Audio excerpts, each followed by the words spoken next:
देखिए, सेशन में सबसे महत्वपूर्ण बात तो ये आई कि वो लोग वंदे मातरम गाना चाहते थे जिन्होंने कभी वंदे मातरम नहीं गाया, जिन्होंने वंदे मातरम आजादी से पहले नहीं गाया, आजादी के बाद नहीं गाया, जिन्होंने एक रंगी पसंद किया, तिरंगे को पसंद नहीं किया, तो वो लोग आज वंदे मातरम गाना चाहते हैं। और दूसरा एसआईआर को लेकर के, एसआईआर और इलेक्शन कमीशन को वोट बढ़ाने के लिए काम करना चाहिए कि वोट बढ़े।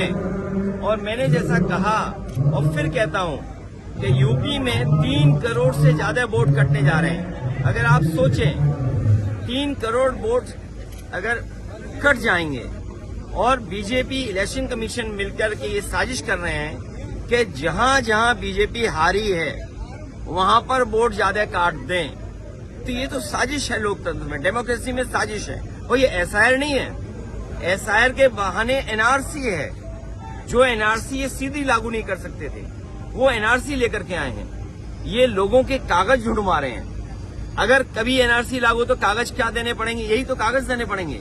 और फिर आप लोग तो एक उस शहर के जो टेक्नोलॉजी को समझते हैं, आधार को आधार ही नहीं मान रहे हैं। ये सबसे बड़ा दुर्भाग्य है कि आधार में हमारे रेटिना की इमेजेस हैं, हमारे फिंगरप्रिंट्स हैं, हमारा पूरा डिटेल उसके अंदर है।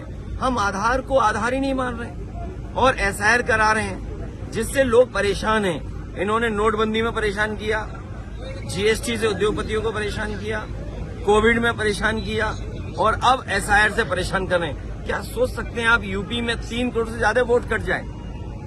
तो ये कैसी डेमोक्रेसी है? अगर हमें वोट ही नहीं डालेंगे हम, तो फिर लोकतंत्र को कैसे बचाएंगे? अभी हम बाबा साहब भीमराव अम्बेडकर जी की प्रतिमा देखते हुए आ रहे थे।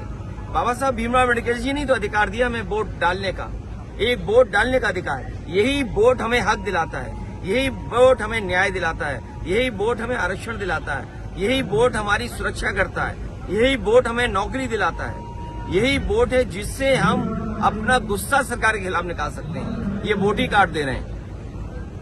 ये बीजेपी की साजिश